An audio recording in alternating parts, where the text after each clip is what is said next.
이제 우리가 이 땅에 살면서 성령과 마귀가 번갈아서 지배하는 이중인격자로 살아서는 안 돼요. 정도의 차이는 있지만 다 여러분 성령과 마귀가 공존하는 삶을 여러분 살고 계세요. 믿음과 육신이 같이 살아. 믿음과 아마 불신앙이, 영과 육신이, 마귀와 성령이, 이거 끝장내셔야 돼요. 그럼 어떻게 끝장내야 되냐? 첫 번째, 분을 내고 여러분 삶 속에서 감정이 격해지고 화가 나더라도 하루를 넘기시면 안 돼요. 죄를 지면 즉시 회개를 하셔야 돼요. 사람이요, 감정이 격해서 자기 감정을 표현할 수 있어요. 그 자체를 주님 죄라고 여기지 않으세요. 인간으로서 할 수 있다고 이해하세요. 근데 이걸 하루를 넘기면서 계속 화를 내고 분노를 하고 하게 되면 이게 마음속에 죄로 딱 가라앉아요. 네. 그러면서 마음에 상처가 딱 돼요. 그럼 이거 안 없어지는 거예요. 그러니까 여러분들이 누구 다퉜다, 마음이 뒤숭숭하다, 힘들다, 인간관계, 하루가 가기 전에 전화 걸때 만나서 해결해 버리셔야 돼요. 그러면 합법적으로 이제 사단이 여러분을 점령을 해요, 마음을. 그래서 분이 일어나더라도 하루를 넘기지 말라고 그랬어요. 또 죄를 지면 즉시 회개하세요. 안면 못 쓰고 회개하세요. 근데 우리는 안면을 생각해서 회개를 안 하세요. 저는요, 안면 못 쓰고 회개해요. 왜? 하나님을 봐야 되니까. 여러분, 회개하지 않고 어떻게 하나님을 보나요? 하나님을 볼 수 있나요? 스스로 기만이에요, 여러분. 회개 않고는 하나님을 볼 수가 없어요. 그러니까 자기가 회개했던 게 자가당착인 거예요, 여러분. 안에 성령이 회개부터 하라고 그러잖아요, 회개부터. 즉시 회개하는 여러분 되시길 바랍니다. 에베소 4장 26절 27절 함께 읽겠습니다. 시작. 분을 내어도 죄를 짓지 말며 해가 지도록 분을 품지 말고 마귀에게 틈을 주지 말아요. 화났어 그냥. 그러나 더 이상 오버를 하면 죄를 짓죠. 이제 계명을 어기면. 또 그냥 했으면 그걸 끝나지 하루를 넘기면서까지 하게 되면 그게 죄가 되고 만다는 게 마귀가 틈타요. 요즘에 정말 저하고 신은수 목사하고 제2의 신혼기거든요. 묘하게 성령이요, 제 입에 달고를 해요. 우리 잘 만났어.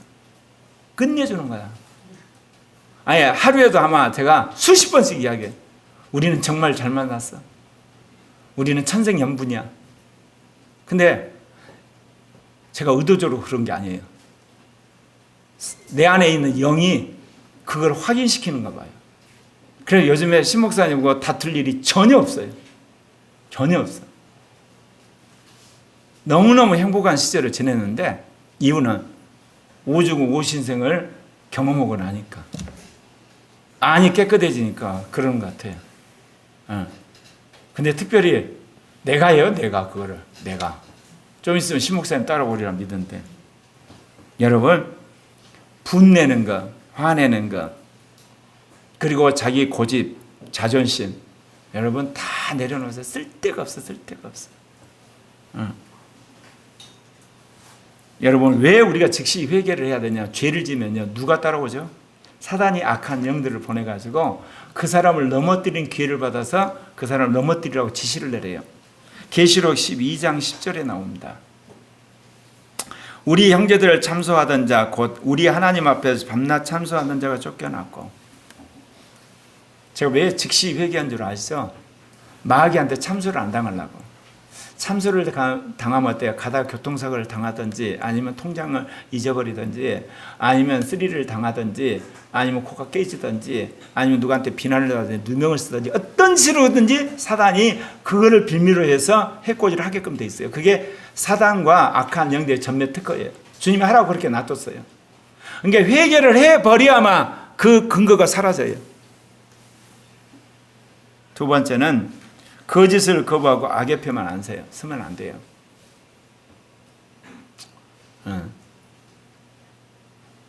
그 총회 부흥 전도단이 있는데 거기다 내가 가끔씩 호남 출신 목사님들하고 장로님들 마음 뜩뜩 긁는 이야기를 하거든요. 군사 독재와 싸웠던 민주화 세력이 완전히 주사파에 속고 동성애 독재주의자들이 되고 민중사회주의에 완전히 변질돼 가지고 오늘날 부정과 부패 원흉들이 됐다. 그 글을 딱 올리면 그분들이 그냥 말도 못하고 죽으려고 그래. 그러면 가끔마다 또 뭐를 쓴 줄 아세요? 한강의 기적을 일으키고 산업화와 이 나라의 자본주의의 혁혁한 호남에는 아직도 전두환 살인마를 옹호하는 영남 출신들이 있고 그런 보수 세력이 있는 것 참 가관이다. 또 땅에서 또 마음을 들들 긁 거예요. 그러면서 제가 은근히 이 한국 사회와 한국 목회자들을 통합하려고 가끔 그러면 이제 양쪽에서 골수분자들이 나와가지고 반박하고 막 그래요. 뭔 이야기 하려고 그런 줄 아세요? 성령 받은 이로 이날까지 41년 동안 악의 편에 서는 걸 주님이 내 안에서 극력 반대하세요. 내가 이성적으로 판단해서 악의 편에 고의적으로 선 적이 없어요. 몰라갖고 무식해갖고 또는 이해관계가 좀 있어가지고 나도 모르게 한 적은 있어도 이거 분명히 악한 거다. 이건 죄다. 그런데 제가 그런 적 없어요. 네. 그냥 여러분 거짓과 타협을 하게 되고 악의 편에 서면 그 다음 누가 따라오죠 뒤에? 마귀 따라옵니다. 악령이 따라와요. 네. 크든 작든 여러분이 따라와요. 따라와서 여러분 안에 어떤 형식으로 공작을 해가지고 여러분 안에 생각을 집어넣어요. 악한 생각을. 더러운 생각을. 그건 나중에 여러분 회개하고 뽑아내려면 얼마나 힘든 줄 아세요? 아예 그거를 여러분 집어넣지 못하도록 막아버려야죠. 그걸 내가 수십 년 동안 해온 거예요. 그래서 제일 곤욕스러운 건 뭐냐? 같은 편인데 말도 안 되는 소리를 할 때 그때 곤욕스러운 거예요. 내가 저거를 깨닫고 났을 때는 모르고 온 건 회개하잖아요. 또는 나도 모르게 욕심에 따라서 했던 거는 내가 회개를 하고. 왜냐하면 그래야만 성령 충만을 유지할 수 있어요. 영을 따라 살아가는 거예요. 요한복음 8장 44절에 너희는 너희 아비 마귀에게서 났더니 너희 아비의 욕심대로 너희도 행하고자 하느니라. 그는 처음부터 살인한 자의 진리가 그 속에 없으므로 진리에 서지 못하고 거짓을 말할 때마다 제 것으로 말한다. 사랑하는 형제의 자매는 악은 어떤 모양으로 버리십시오. 세 번째, 하나님을 가까이 하고 마귀를 대적해야 돼요. 여러분이 회개 다 했어요. 그리고 이제 악의 편에 서지도 않았어요. 그리고 여러분이 나름대로 믿음으로 살고 있는데 자꾸 뭐가 공격이 와요. 그때는 마귀가 여러분을 넘어뜨리기 위해서 공격하는 거예요. 오라 그러고 받아들인 순간 마귀한테 속는 거예요. 그때는 사단아 물러가라고 싸우셔야 돼요. 욥기서 2장 7절에 사단이 이의 여호와 앞에서 물러가서 욥을 쳐서 그의 발바닥에서 정수리까지 종기가 나게. 욥이 의인인데 욥을 공격을 한 거예요. 여러분 의인도 공격해요. 마귀는 거룩하게 산 사람도 공격을 하고 주님 안에서 온전한 신령한 자도 공격해요. 그때는 여지없이 마귀가 공격해서 마귀를 쫓아내야 돼요. 야고보서 4장 7절에 그런즉 너희는 하나님께 복종할지어다. 마귀를 대적하라. 그리하면 너희를 피하리라. 하나님을 가까이 하라. 그리하면 너희를 가까이 하시리라. 그렇습니다. 그러기 전에 여러분이 항상 조심해야 돼. 여러분 뉴스에 보셨죠? 사회적으로 나와서 다른 사람을 비난할 때는 조심해야 돼요. 자기 사생활을 돌아봐가지고 저쪽에서 공격을 해가지고 하자가 있는가 없는가 다 조사해보고 하자 있으면 뜨면 안 돼요.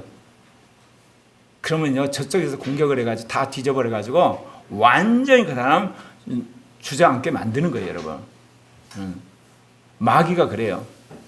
그래서 여러분 정말 하나님의 일을 하는데 공개적으로 특별히 주의 말씀을 전하는 건 좋은데 상대방을 비난할 때는 자기가 비판받을 것 각오하고 해야 돼요. 마귀란 것은 없는 것도 있는 걸 만드는 방법인데 있는 거 그대로 놔두겠어요? 있는 거 뻥튀기 해서 완전히 망하게 하는 거지. 이게 마귀 전문이야. 그러나 여러분이 회개하고 그 모든 것들을 다 척결했는데 공격이 올 때는 여지없이 마귀하고 싸워서 마귀를 물리치기를 바랍니다. 네 번째, 이게 제일 중요합니다. 옛사람을 벗고 새사람을 입어야 됩니다. 왜 그러냐면 여러분이 왜 이 악한 영들이 여러분 안에 숨어 있는 줄 아세요? 옛 생각 안에 들어있어요. 잘못된 가치관을 가지고 있으면 그 뒤에 악령이 숨어 있어요. 그것 여러분 성령 받아도 그 악령은 숨어서 안 드러나요. 언제 드러나냐? 여러분이 옛 생각을 버릴 때 딱 드러나서 도망가요. 여러분 우리나라 해방이 됐는데 지리산에 빨치산에 숨어 있었죠. 왜 숨어 있었죠? 서울에 안 숨어 있고 부산에 숨어 있었으면 되잖아. 광주에 숨을 곳이 많잖아. 지리산에. 여러분 악한 영이 여러분 안에 어디에 숨어 있나요? 눈에, 코에, 입에, 손에, 발에, 마음에? 잘못된 생각 뒤에 숨어 있어요. 옛 생각 속에. 특별히 잘못된 이념, 잘못된 신학, 잘못된 철옹은 이 악한 영이 숨어 있는 끝내주는 아지트예요. 그래서 여러분이 안 바뀌는 거예요. 이게 고질적인 습관들이 있죠. 악습들. 이건 뭐냐면 그 사람한테 일종의 철학이 돼 있거든요. 굳건한 자기 신념이 돼 있어요. 거기에 딱 악한 영이 딱 숨어 있어요. 상황이 딱 되면 나와가지고 그 사람 딱 끌고 가요. 그러면 계속 오늘 또 술 퍼먹어. 내일 또 술 퍼먹고. 회개해놓고 그 다음 주에 또 술 퍼먹고. 왜? 그 악한 생각이 있어. 술 한잔 먹는 거 참 그 기분 좋아. 그 생각이 딱 안에 있거든. 참다 어느 순간에 딱 술 냄새가 나는 순간 그 생각이 뽀르륵 올라오면 그 뒤에 있는 마귀가 한 장 걸쳐. 그럼 걸치는 거예요. 네. 여러분 게임은 좋은 거예요. 딱 그게 딱 숨어 있어요. 이게 열심히 중간고사라고 이렇게 공부 열심히 하는데 뭐가 안 풀려. 그럼 어때요? 안에서 한판 개겨? 내일 시험 보는데 서너 시간 그냥 게임하다가 중간고사 죽서. 그렇게 되는 거예요. 남녀간의 사랑을 누가 막으랴? 그 가치관이 딱 안에 있으면 결혼하고서도 때가 되면 어때요? 바람 피게 돼 있어요. 악한 생각, 잘못된 특별히 철학, 이념, 사상, 이 신학 뒤에 악한 영이 진지를 들고 숨어 있어요. 이거는 성령 받아도 안 돼요. 이거는 성령 받고 나서 말씀을 통해서 그 진지를 깨트려야 돼요. 그래서 여러분 성령 받았던 위대한 종들이 타락한 이유가 그거예요. 나중에 예수도 배신하잖아요. 심지어 이단으로 간 사람들 많잖아요. 그 이유가 뭐냐면 철옹성같이 마음속에 있는 이 가치관, 합법적인 그 아지트드에 악령이 있다가 그 사람을 끌고 심지어 믿는 믿음마저 다 갉아먹는 거예요. 이제 여러분 한번 돌아보셔야 돼요. 내가 정말 중요한 가치관이 뭔가? 내가 중요하게 여기는 인생의 철학이 뭔가? 내가 생각하는 이 신학이 진짜인가? 그런 겁니다. 놀랍게도 주님은 제 인생 가운데 그런 것들을 다 깨트리게 하신 거예요. 다 포기하게 하고. 그래야만 사람이 성화되는 거예요. 그래서 오늘 말씀에 제일 중요한 게 네 번째입니다. 여러분 안에 있는 옛사람, 그 중에 옛철학, 옛신학, 옛이념, 옛습관 안에 숨어있는 악한 영들 여러분 찾아내서 쫓아내기까지는 여러분의 고질적인 죄악과 그리고 악습은 끊어지지 않는다는 겁니다. 예.